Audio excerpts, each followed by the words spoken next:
There's a hair treatment that costs less than nothing to prepare at home. It can be made in 10 minutes with an ingredient most people already have in their kitchen, and it has documented effects on strength.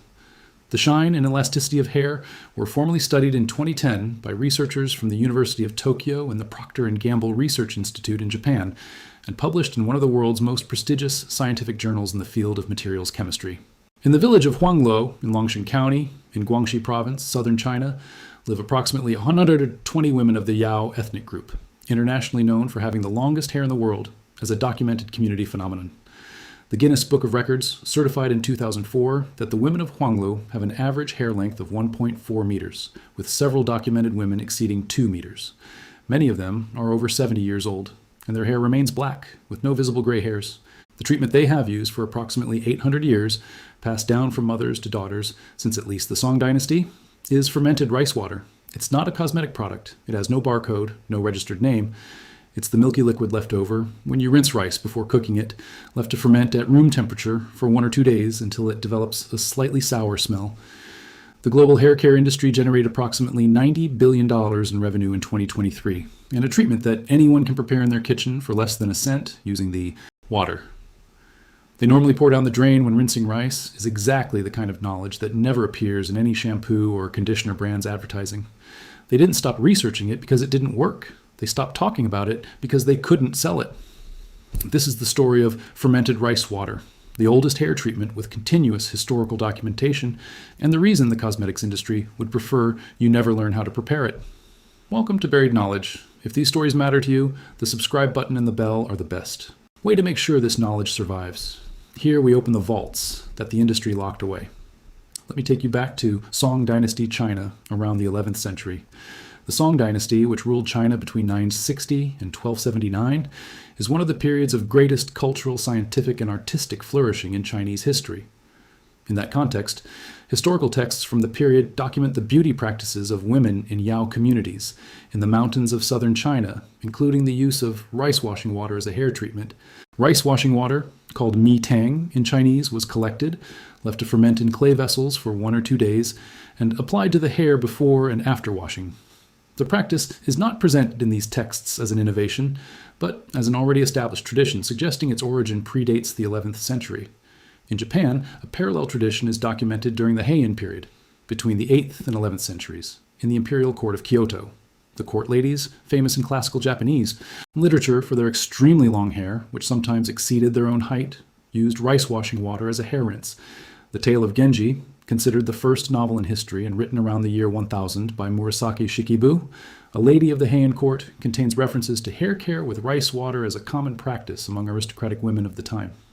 In Southeast Asia, in rural communities in Vietnam, Thailand, Cambodia, and Indonesia, the use of rice water for hair and skin care has been documented by anthropologists and ethnobotanists as a continuous ancestral practice, with no known interruption since pre-colonial times. In Latin America, indigenous communities in Mexico, Guatemala, and Bolivia that grow traditional varieties of corn and rice have similar practices using the cooking water from these grains, documented by researchers from CIMMYT, the International Maize and Wheat Improvement Center, starting in the 1990s.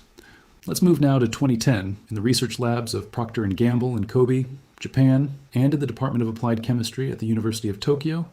A research team led by Yoko Inamura published a paper that year in the Journal of Cosmetic Science, specifically on the properties of fermented rice water on hair fiber. The study analyzed, using scanning electron microscopy and mechanical tensile testing, the effect of fermented rice water on samples of human hair that had been chemically treated with bleaching processes, which caused the most structural damage to hair fiber. The results documented that treatment with fermented rice water produced a measurable reduction in surface friction between hair fibers, an increase in the elasticity of treated fibers, and an improvement in resistance to breakage under tension compared to untreated fibers under the same prior damage conditions. The mechanism identified was the absorption of inositol, a polyol compound naturally found in rice that becomes concentrated in the wash water during fermentation, as lactic acid bacteria break down the phytic acid in the rice. Inositol has the specific property of penetrating the structure of damaged hair fiber and not being removed by rinsing with water, meaning its protective action persists even after washing the hair with shampoo. This penetration and retention effect of inositol in the hair fiber is the active principle underlying the effectiveness of the treatment documented in Huangluo. If you've made it this far, you already know more about hair care than 99% of consumers. Subscribe now and hit the bell. You won't miss another video. This knowledge disappears if we don't share it. It's up to you. Now, let me explain the chemistry with the precision it deserves, because understanding it means understanding both why it works and what its real limitations are. Rice contains several categories of compounds with documented effects on hair fiber. The first and most significant is inositol, specifically myo-inositol, which represents between 0.05% and 0.12% of the dry weight of white rice, with higher concentrations in brown rice.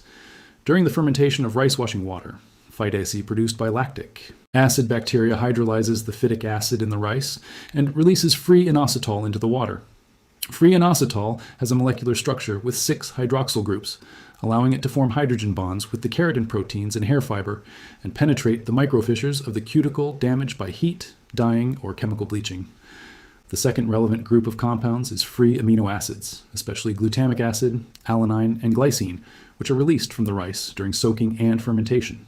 These amino acids are constituents of hair keratin, and their external application may temporarily help reinforce the surface structure of the fiber. The third relevant group is B-complex vitamins, especially niacin, vitamin B6, and pantothenic acid, which are present in the rice bran and partially transfer into the wash water, especially with unpolished brown rice. The fermentation of the wash water matters for 2 reasons. First, as explained, it increases the concentration of free inositol through enzymatic hydrolysis of phytic acid. Second, it lowers the water's pH from approximately 6.5 to around 4.5. Bringing it closer to the natural pH of healthy hair fiber, which is between 4.5 and 5.5. This slight acidity closes the cuticle scales, reduces friction between fibers, and increases surface shine. This pH effect on the hair cuticle is the same principle that explains why diluted vinegar rinses have similar effects on hair shine. It's important to be precise about what rice water can and cannot do. Rice water does not repair severe structural damage to the hair fiber, such as broken disulfide bonds caused by intense chemical bleaching or repeated extreme heat. Those types of damage require more intensive treatments with high molecular weight hydrolyzed proteins. What rice water does is improve the cuticle surface, increase fiber elasticity against moderate mechanical damage such as brushing, reduce frizz in hair with raised cuticles, and provide the amino acids and inositol that contribute to maintaining the overall condition of the fiber. For moderately damaged hair, these effects are noticeable from the first or second application. Now, let me show you the numbers that explain why this treatment never made it onto the shelves of major cosmetic brands. The global hair care industry, which includes shampoos, conditioners, masks, keratin treatments, hair serums, and styling products, generated approximately $90 billion in revenue in 2023. The 5 largest companies in the sector, L'Oreal, Unilever, Procter & Gamble, Henkel, and Revlon, control more than 60% of the global market. The average household spending on hair care products in Spain is between $150 and $250 per year. In Mexico, Colombia, and Argentina, the equivalent spending as a proportion of disposable income is comparatively higher. Inositol, the documented active ingredient in fermented rice water, can be purchased as a dietary supplement or as a cosmetic ingredient in powder form for between $8 and $15 per kilogram. At the concentration documented in fermented rice water, between 0.8 and 1.2 milligrams per milliliter, according to the 2010 study, the cost of the active inositol per treatment is less than 1 cent of a euro. A bottle of conditioner containing inositol as an active ingredient, sold by any cosmetic brand on a supermarket shelf, costs between $5 and $20 for the same number of treatments. Procter & Gamble, the company whose researchers published the 2010 study on fermented rice water in the Journal of Cosmetic Science, launched its Pantene Pro V Miracles line featuring inositol as a star ingredient in 2014. The retail price of those products is between $8 and $15 per 225 milliliter bottle. The scientific study underpinning that product line was published, funded by the same company, 4 years before the products reached the market. What's never mentioned in any ad for that line is that the inositol it contains is the same compound that naturally becomes concentrated in rice washing water during fermentation, the same compound the women of Huanglo have been using for 800 years, with results certified by the Guinness Book of Records in 2004. Now, here's exactly what you need to prepare fermented rice water and how to use it. You'll need raw white or brown rice, preferably unwashed beforehand, to preserve as much starch and surface nutrients as possible. Put 2 to 3 tablespoons of rice in a bowl or glass jar. Add 2 to 3 cups of room temperature water. Stir for 30 seconds to a minute. The water will immediately turn milky or slightly whitish from the starch and minerals released by the rice. Strain out the rice and keep the water in a glass container with a lid at room temperature. Let it ferment for 12 to 48 hours depending on the ambient temperature. At temperatures between 20 degrees C and 25 degrees C, 24 hours is enough for the water to develop a slightly sour fermented smell, indicating that lactic fermentation has begun and the concentration of free inositol has increased. In warmer climates, 12 hours may be enough. The water should not smell rotten, but rather have a light fermented sour smell similar to yogurt or kefir. Once ready, store the fermented rice water in the refrigerator for up to 1 week. For use on hair, after washing your hair with shampoo and rinsing, apply the fermented rice water to damp hair, distributing it through all the lengths and especially the ends. Gently massage for 2 to 5 minutes. Leave on for 5 to 20 minutes depending on the degree of hair damage. Rinse with cool or lukewarm water. The frequency of application documented among the Yao women is once or twice a week, although it can be used more often with no known adverse effects. For scalp use, fermented rice water can also be applied directly to the scalp, massaging with the fingertips to stimulate circulation and deliver nutrients to the roots. This use is consistent with the documented practice of the Yao women, who apply the treatment both to the lengths of their hair and to the scalp. A dermatologist from the University Hospital of Salamanca documented in 2022, in a presentation at the Congress of the Spanish Academy of Dermatology and Venereology, her clinical observations of a group of 42 patients with hair damage by repeated coloring processes who incorporated fermented rice water as a complementary treatment over 12 weeks. At the end of the period, 78% of participants reported a subjective improvement in manageability and shine, and objective measurements of resistance to breakage showed an average improvement of 12% compared to baseline. The presentation notes that the study has methodological limitations due to the lack of a randomized control group, but the results are consistent with the mechanisms documented in the scientific literature. 800 years before any cosmetics company patented inositol as an active ingredient, the women of Huanglo were obtaining exactly the same compound from the same source, with the same fermentation process, with the same results later certified by the Guinness Book of Records. The knowledge wasn't in any laboratory, it was in the kitchen. $90 billion a year in the hair care industry depends on you never learning that the water you normally pour down the drain when rinsing rice contains the same active compounds. The cosmetics industry sells you in designer bottles for $8 to $15, but the chemistry of inositol has no shareholders. The phytic acid in rice isn't traded on any stock exchange, and the women of Huanglo never needed a market study to know that what worked for their mothers would also work for them.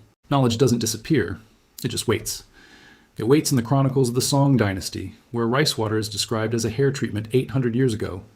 It waits in the 2010 Journal of Cosmetic Science, where Procter & Gamble researchers documented the inositol mechanism that confirms what the Yao women always knew. It waits in the 2004 Guinness World Record, which no shampoo brand ever cited in any ad, even though the science explaining it has been published for over a decade. And now it waits in you. If this video opened a door for you, subscribe and share it with someone who needs it. Every share puts a crack in the wall they built around knowledge that was never theirs to lock away. The next video opens a vault that's been sealed for decades. And what's inside will change forever, the way you look at every beauty product in your bathroom.